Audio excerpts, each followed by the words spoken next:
name is Lyla Miklos, and I am the host and producer of Center Stage on 101.5 FM, and I'm here to moderate our Q&A following the lovely film, The Young Arsonists, and congratulations to Sheila Pye, the writer and director.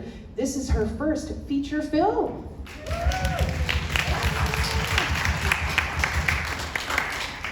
So among many fascinating things about this film, you are from around this area, so where was home for you growing up? Yeah, I grew up in Flamborough, if anyone knows where that is, on the way to Guelph. So that landscape, we actually shot, the film was shot near Binbrook, in a little hamlet called Blackheath, so mostly. So yeah, those were the landscapes I'm sure that you're all very familiar with. They're very exotic. It's funny, we've been showing this film around the world the past year. It's been on tour in different festivals. And like in India, they were like, wow, that's so exotic. Really? I think it's all a matter of perspective. When the girls were on their bicycles riding down the road, I suddenly had flashbacks to when I was a kid, getting in the car with our dad, heading towards Port Dover and stopping at the ice cream parlor along the way on Highway 6. So I was like, yes, this definitely looks like Ontario, the exotic land of Ontario. I know that this film is based on some of your experiences growing up as a kid here in the area. Can you tell us a little bit about some of the inspiration for this film? Yeah, definitely. I think that definitely when you're writing your first film, or at least for me, instead of trying to make and invent elaborate stories that are far removed from your reality, you actually have your own story inside of you. And if you look inside of you, the characters and just came out naturally. So you might need to get that mic a bit more. A little. Okay, there you go. Perfect. Yeah. So, Dad, can you hear me? Okay. Cool. I was saying that when you're writing your first film, a lot of, there's the expression, write what you know. So instead of trying to write elaborate stories, I realized that I had my own story inside of me. So a lot of those inspirations came from when I was a young girl. I loved breaking into abandoned farmhouses. And that was my hobby, to get my Super 8 camera, break into abandoned farmhouses and invent like stories in my head of why they became abandoned. So that was one of my basic inspirations. Then I started thinking about people that I knew. Of course, you add, you subtract things, you change things for dramatic purposes, but a lot of the people in the film some of them were based on characters that I knew. It was a combination of many things. When I was reading about the press kit for this film, you said that each of the young girls are represented by a color, and I noticed in the transitions between scenes we had that colored smoke happening. Can you talk about that color combination for the characters and what that smoke was telling us in the story? Yeah, absolutely. Well, I trained as a painter. I'm an artist, and I hope that comes through in the film a little bit. So for me, color is very important. And one of my organizing principles when I was setting out to write was actually really visual. It was sort of, this character is blue, this character is red, and this character is green, and this character is yellow. And that's where it began really for me. It was, what does that color mean psychologically? So the girl is gonna have those traits within her character, and it was a way to subtly and visually send messages to the audience, but without being literal. And some of those elements that are sort of not so literal, that I think people react to more because it's strange, it seems esoteric to sort of see that thing in a film, and you're like, why am I looking at this? It's more like an experience for me. It's more seeing filmmaking as a visual art and not so much as literature. I was noticing that aesthetic of visual artists, definitely. And I have to say, I did get to pre-screen this to do my homework on my iPad. And the difference between seeing it up on this big screen and just watching my iPad was like night and day. So support your local independent theaters and see independent Canadian cinema, because it does look awesome when you watch it on the big screen. But I want to talk about your ensemble of actresses, because what a dynamic group of women up there, and what it was like working with them to get that energy to work with each other, because there was some pretty intense stuff they were doing up there. Yeah, they definitely, I'm so proud of them, because they really took such a, they were so brave going to play. I really pushed them to hard places. And I think a part of that special bonding happened when we were in production, because we were filming in Pembroke, as I said, and so we were all living out in a hotel for a month, and that really, when you have that sort of forced intimacy where the girls had secret meetings together, dinners together, like, you know, slept in each other's rooms sometimes, and I think that there was definitely a secret bonding going on that nobody else was a part of, which was great, and it really helped them on screen, having that level of friendship and comfortability. And I think that I definitely tried to create a great environment where they felt really safe and really free to create their own characters. And yeah, I'm really proud of them, because some of them were trained actresses and some of them weren't. So I'm really impressed by them. It was also very challenging, because normally when you're doing the audition process, you do chemistry reads and you go through all that stuff with the person in the room. So you're auditioning them. But obviously, because it was COVID, we had to do all of this through Zoom. So, like, what kind of contradiction is it? Like a chemistry read through Zoom? It's like the whole point of a chemistry is see how they interact with each other. Yeah, so that was really definitely, there was a lot of challenges that COVID brought upon us, but we did it. You made it work. I know that you had a Hamilton Spectator reporter come and visit your set of that farmhouse that all those scenes take place in. And did you actually set that farmhouse on fire? No, and actually, for me, the house was actually like a character, a main character in the film. Like the ambience in this film was going to be like paramount, and I knew I had to find the right house. And I was so excited because we actually found a house in Grimsby. And the farmer, when I found it, he said, we were walking up to the house, it was perfect. He said, oh, what's the name of your film? And I said, The Young Arsonists, but don't worry, I don't want to burn your house down. He's like, please burn it down, it's a liability. And I was like, yes. So all of the film was centered around this house. I was very excited in pre-production. I went there and actually filmed, just did a little teaser. And I don't know how many weeks, maybe 3 weeks before production, we lost the house. Netflix swooped in and offered the owner, 100 times more than we could pay. So I thought to myself, I don't even want to make the film. I was like a huge depression hit me for like a day. But then I got in my mom's rental car, my mom's car, I think, and I went all around Ontario, breaking into houses again. Until I found the right one, and I was like, this is the one. And I met the owner, and he said we could actually burn it down, but we would have to buy it. So that wasn't in the budget. So what you're seeing there was a combination of real fire, like we had the fire department there, and we had this wonderful visual effects guy who had just done Firestarter, and he's like very amazing with fire. So because if you just do visual effects fire, it can look kind of cheesy and fake. So it's a combination what you see there. So I think it looks really good actually for what we were working with. Did it look convincing? Yeah.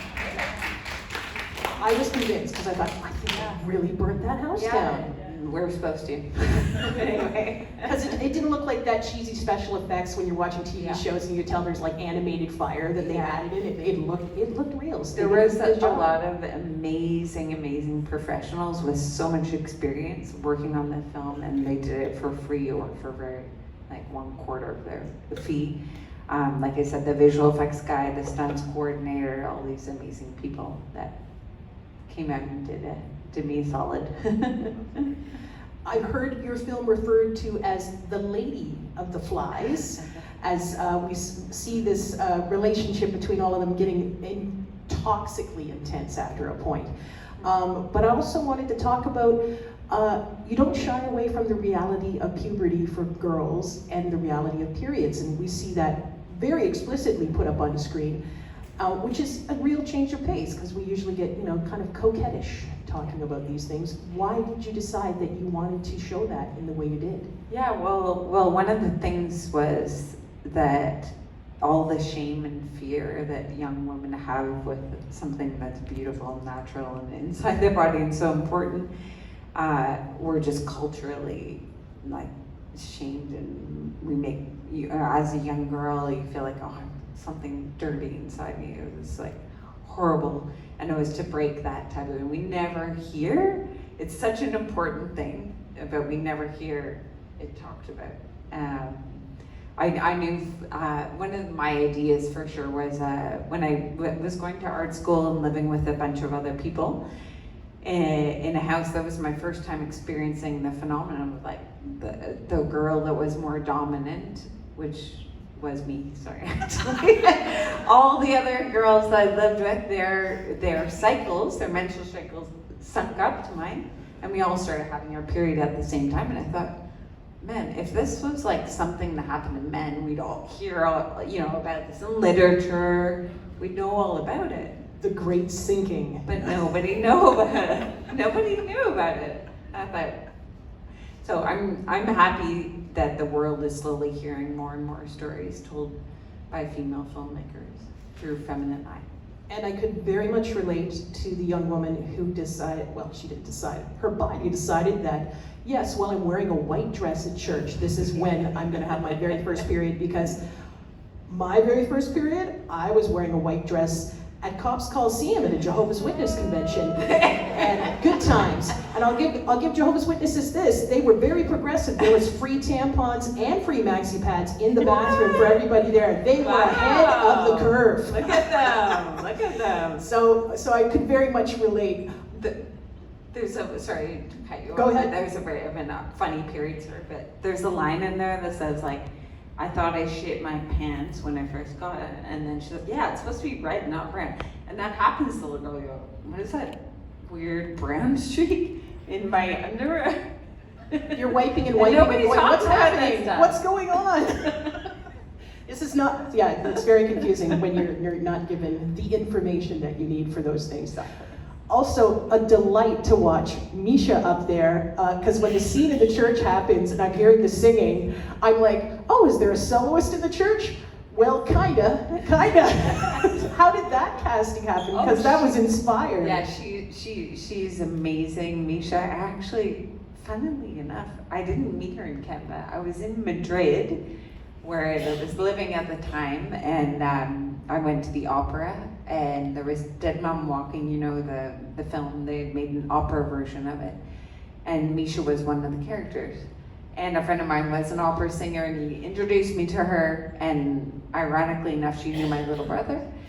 And whatever, we just bonded in Spain, and we became friends. And then later, like a year later, when I was making this film, and I cast Madison, I thought, wow, my imagination went wild. It was like Misha would be an amazing mother.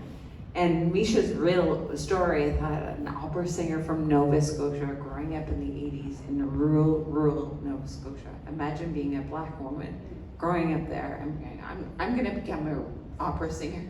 It's kind of her own life really inspired me. So I thought she'd be perfect for this character. She was great. Yeah. And I was today years old when I discovered that Dead Man Walking was adapted into an opera. This I have to see. Yeah. I don't want to make it all about me, and I want to make sure I'm keeping us under time. So I saw some people move to the front, which I'm guessing is because they have questions they want to ask. So if you say the question, I'll repeat it so everybody can hear it. Go for it. So I think my favorite thing about the movie was definitely how like beautiful it looked and how visually striking everything was. And I know you were just talking about how you have a background in visual arts and I believe photography as well. So I was just wondering, like, did you work with a separate cinematographer at all, or was that all you coming up with like the visual look and visual motifs of the film? And just before you answer that question, did everybody hear that question? No. So he was complimenting the visual style of it and your background as a visual artist, and was asking if you came up with all that visual look, or was that something collaborative with your cinematographer? Yeah, a lot of the stuff I kind of knew already the look that I wanted, and so when I was going through the reels of all the cinematographers and trying to find the right person, definitely I was looking at their work and trying to find somebody that would have a similar sensibility, but I was really close process with the cinematographer. Like, we started working together at an early stage. We had some of the same favorite cinematographers in mind. So we really started formulating collaboratively the look and feel of the film. And we would really go to all the locations together, just alone, just the two of us. We would have any filters of producers or any other people, and really start to develop that feeling together. So it was really collaborative in that way, and he did an amazing job. And a lot of the visual elements that you see, like the smoke and the camera obscura, the upside down image, and like all these things. Obviously, I'd storyboarded out and had an idea, but you never know until, that vision can be translated with it. You need to find a good cinematographer, because on a set, that relationship is like a marriage to the cinematographer and the DOP. So it has its ups and downs sometimes, but it is a really important image or relationship on the set. So. Yes. I have two questions. So was Seamus named after your brother? Yeah, I do have a brother named Sheamus, but he's still alive. Yeah. So what would you say your religious background, how did that affect your writing, and what was the significance of the religious background in that? And just before you answer that question, so the question is, what is Sheila's religious background, and how did her religious background affect the images that we saw on the screen? Yeah, definitely. You see and you feel like that world can only be described by somebody that lived through that world. I remember being a young girl and having my ideas and it not being in line with what I was hearing at church. So in myself, it was really important, I think, for me to like find my own way and develop my own ideas. Yeah. Sorry, Mom. I'm not Catholic anymore. One more question, go ahead. So the actors and actresses, where are they from? They're all from here, actually. This project, when we started pre-COVID, it was actually supposed to be co-production between Spain, where I live, and Ontario. So we were casting, some of the cast were Spanish actors, and Canadian actors. But then a pandemic hit and everything got postponed, and then we had to make a decision. Okay, we just have to make this only in Ontario. Let's not complicate it. And so that meant that we had to work with just Canadian actresses. So we did a nationwide call, and we had maybe auditioning for each role, maybe 30 or 40 actresses. And then we narrowed it down, and just the girls that I chose were from here. They were perfect. Yeah, it was really, sometimes you don't know what's going to happen. It was a real gamble. And like I was saying, it was all via Zoom. so impersonal. So and I didn't actually even get a chance to meet them in person until like a month before we were shooting. Yeah. Any other questions from the audience? Because I can keep going, but I don't want to hog the whole thing. If there's some burning question from the audience out there. Burning. Burning? Well, yeah, pun not intended, sorry. When I looked at your website, I watched some of your short films and I saw that you had a short film called The Arsonist. Was that an impetus for this full feature? Yeah, for sure. It's funny, it has, if you watch the film, it has nothing to do with this film. However, I actually wrote the script for this film 10 years ago. So I didn't actively try to make the film. I'd written it. It was an idea. I thought this is going to be my first film, and then life got in the way and other complications, other projects. And then I didn't make it. I didn't try to make it, or I thought I never was going to make it, actually.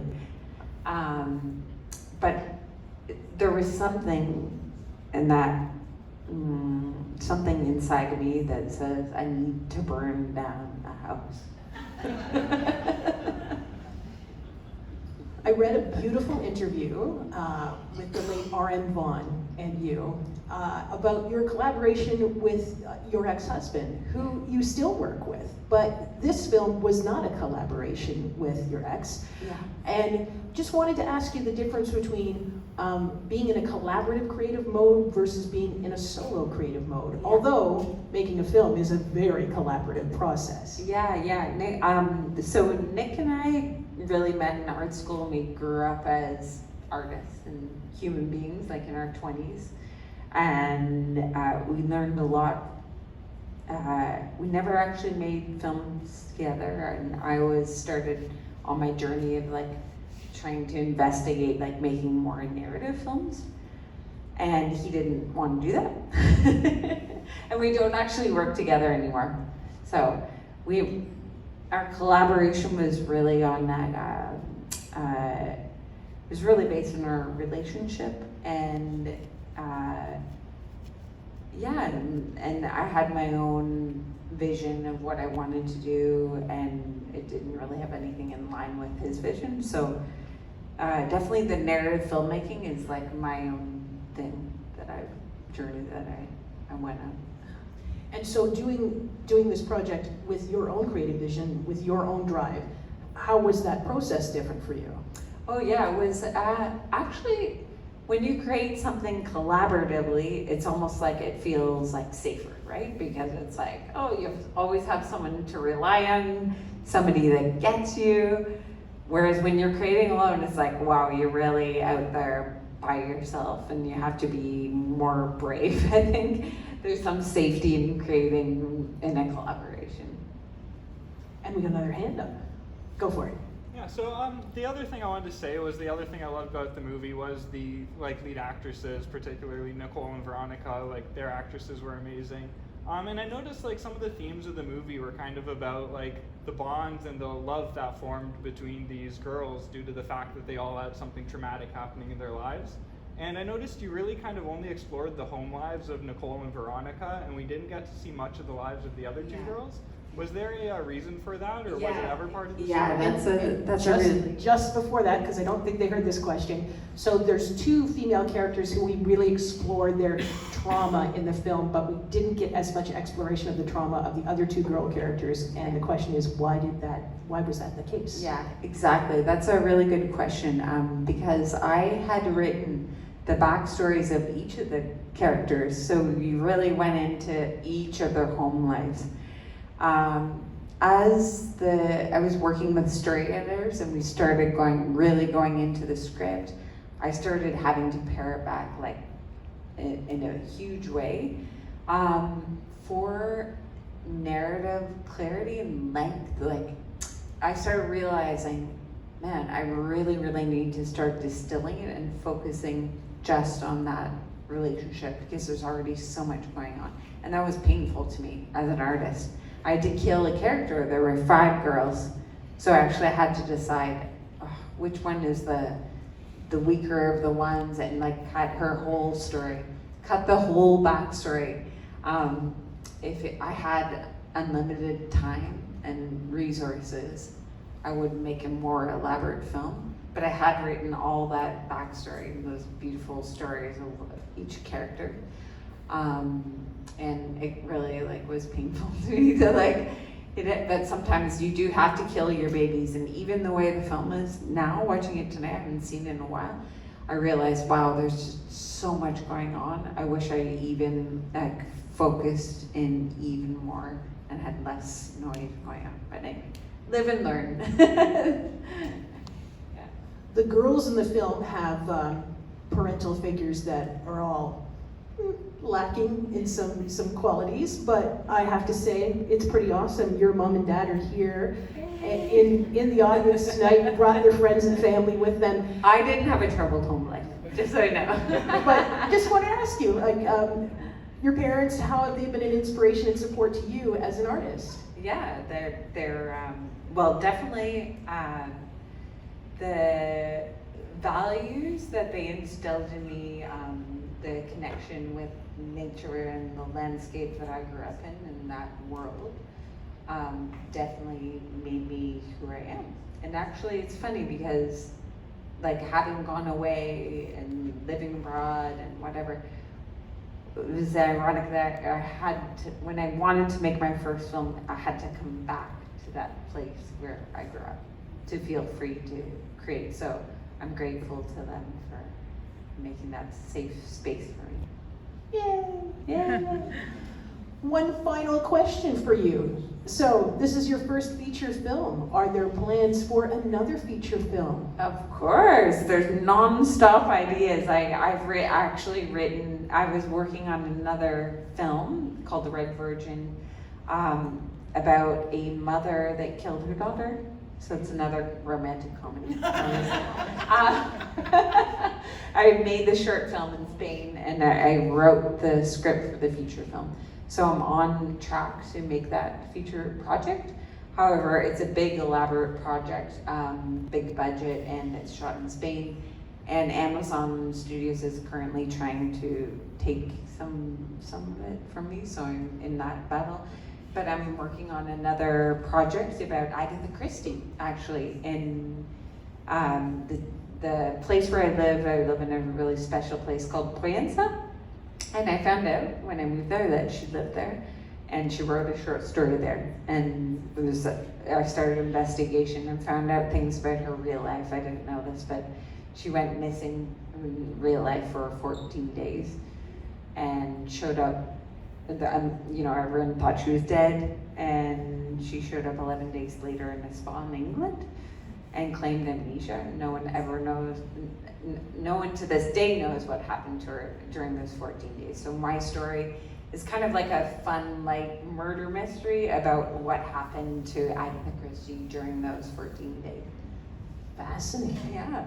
Well, thank you so much for coming and visiting us here in Hamilton, Ontario at the Playhouse Cinema and showing your film, The Young Arsonists. I saw that Crave was one of the supporters of your film. Does this mean we'll eventually get to watch it on Crave? Yeah, we'll be on Crave in September. So tell your friends. Awesome. Well, thank you everybody for coming here tonight to see the film, and stick around for the Q&A.